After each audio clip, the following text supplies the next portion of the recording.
Okay, we're back looking at our first PowerPoint. This next slide has, you can see there are different models for looking at the family, and we're going to do that now for a few minutes. These four ways of thinking about the family are not super important. Just another option for us to kind of think about what a family is and how we talk about them and how we work with them and how we help them. And you can use this if you want to, you can not use it if you want to.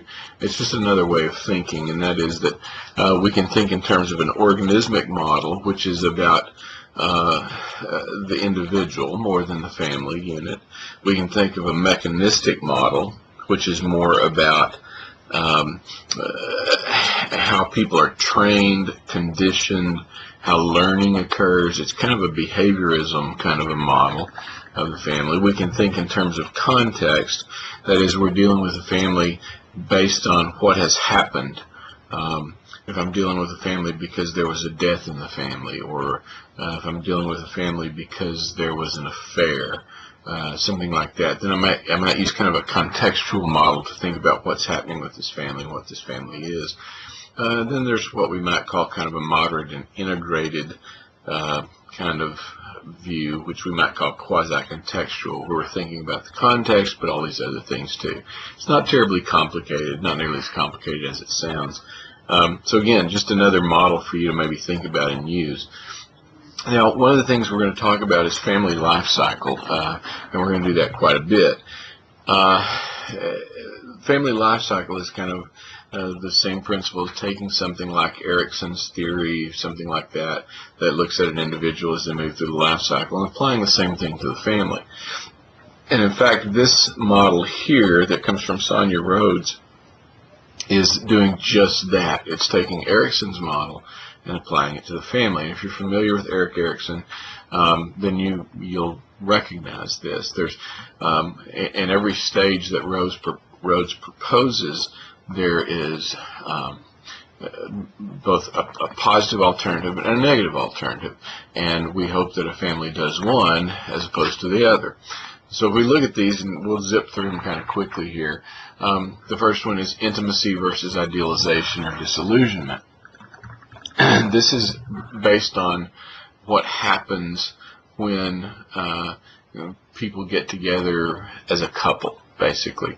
Now, if you think about Erikson's model, Erikson said that we develop intimacy in young adulthood, and so this is even kind of building on that using the same language. So Rhodes says that for a young couple, the task is to develop intimacy as opposed to a sense of idealization or disillusionment. And that's a little bit self-explanatory. It's based on having a realistic expectation of your partner. It's based on taking responsibility for yourself, negotiating, finding some mutual stuff that you do together that you're happy with, that satisfies both of you, all of those sorts of things that young couples have to do. Second step, she calls replenishment versus turning inwards. Okay, this is what tends to happen when we have children that are introduced into a relationship. We develop nurturing patterns that include more than just the couple. They include new people. We adapt to new people coming in. This also is a thing that we have to do sometimes with in-laws. We adapt to a mother-in-law or father-in-law or sisters or brothers, and we bring them into our new family, and we have to adapt to them and adjust to them. And if you've ever had an in-law experience, you know that even with the best of in-laws, you still have to make some adjustments.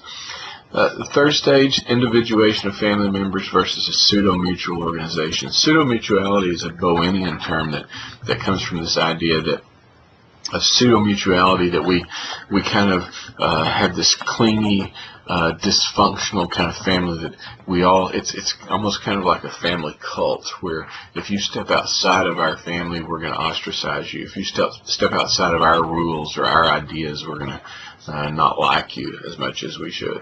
So individuation versus pseudo-mutual organization. We have to allow children to be individual people and still be within the family.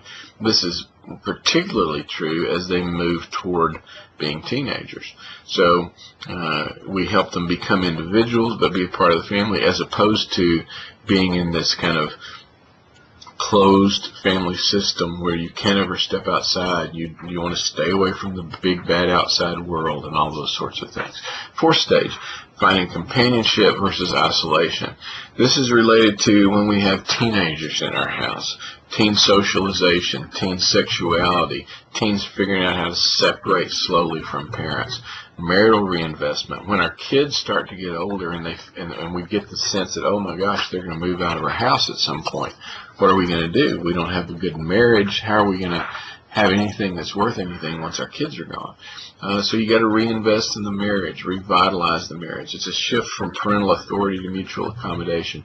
Beginning to figure out how to treat your teenagers like adults, how to begin to relate to them, not so much in a controlling, authoritarian way or authoritative way even, as much as kind of as an equal that you're dealing with as an adult. Fifth stage for Rhodes, it happens when our kids move out of the house. She calls it regrouping versus binding or expulsion. Regrouping would be the healthy side of that, trying to figure out how to kind of redo our family now that our kids have moved out, as opposed to not letting them go. On a college campus, it's really easy to see sometimes those parents, sometimes we call them helicopter parents, who won't let go, who bring their kids to college, but they really don't ever let them out of their grasp. And they call us, and they make their kids call them every day for, and I mean, I've dealt with freshmen whose mothers are upset if they don't call every day, and even students who talk to their mom every day for a year or 2 years. It's certainly possible to do that and be healthy, but a lot of times it's not. There's some binding there. There's some unwillingness to let go. Kind of the opposite negative side of that is the expulsion. That idea of, hey, you're 18, you're on your own, buddy. We paid for you up to this point, take care of yourself.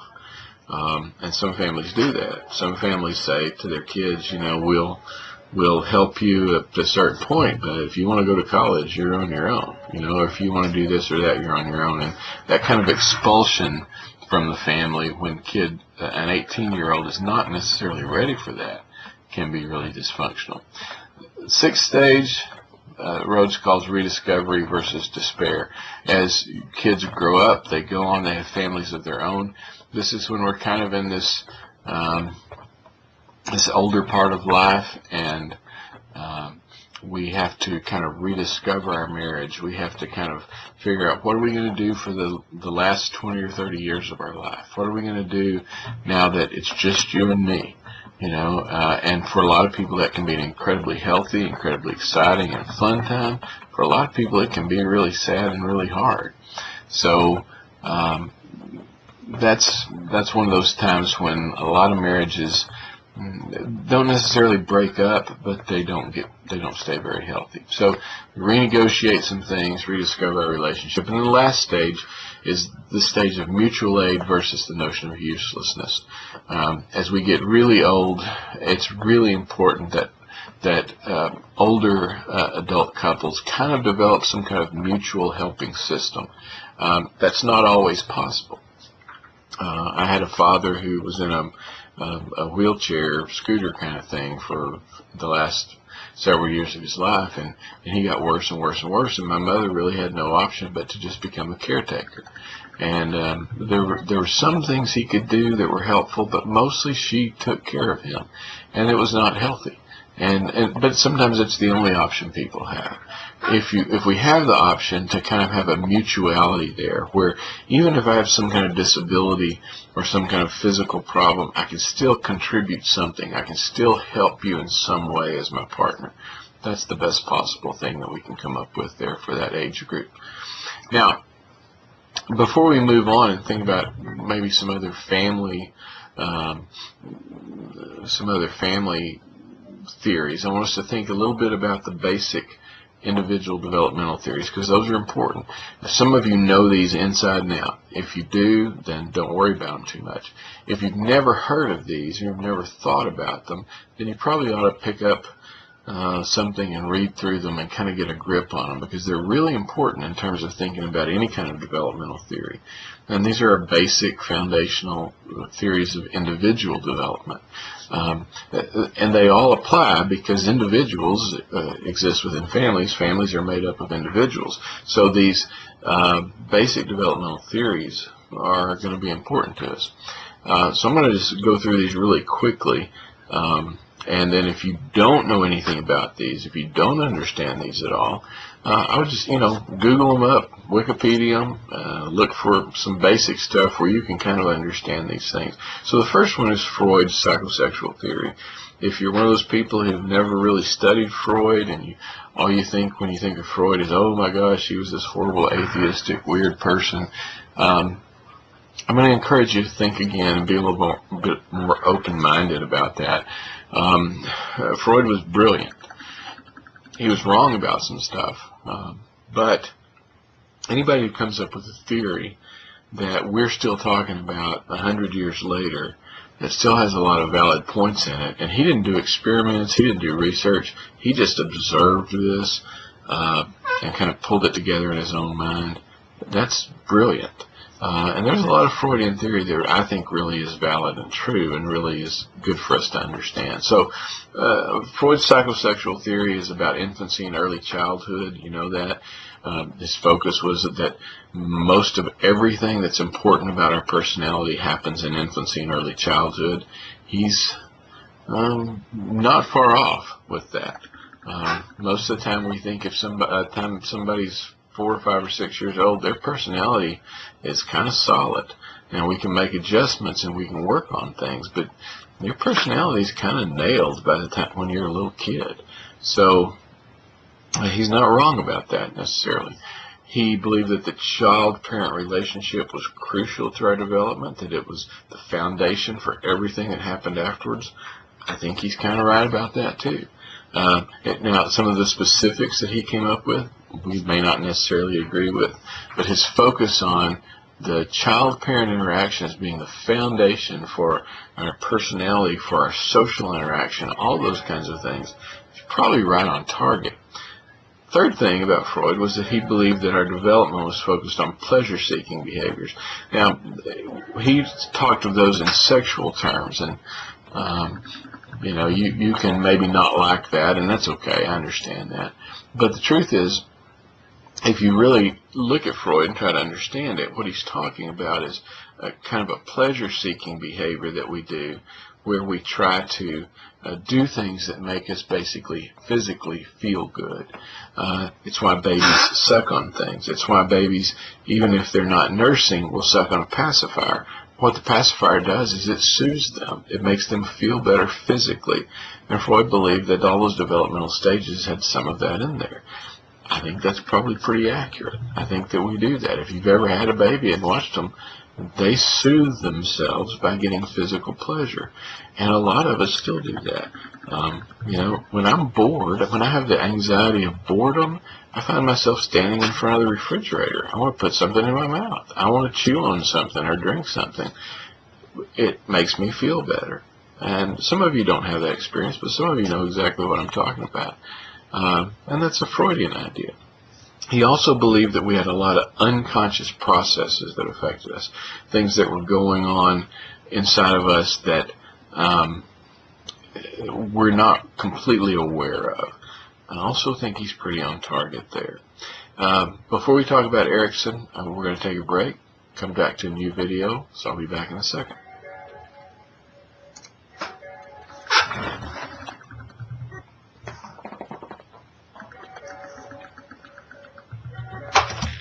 Hello? Yeah. Hey, Tim, how are you? Okay.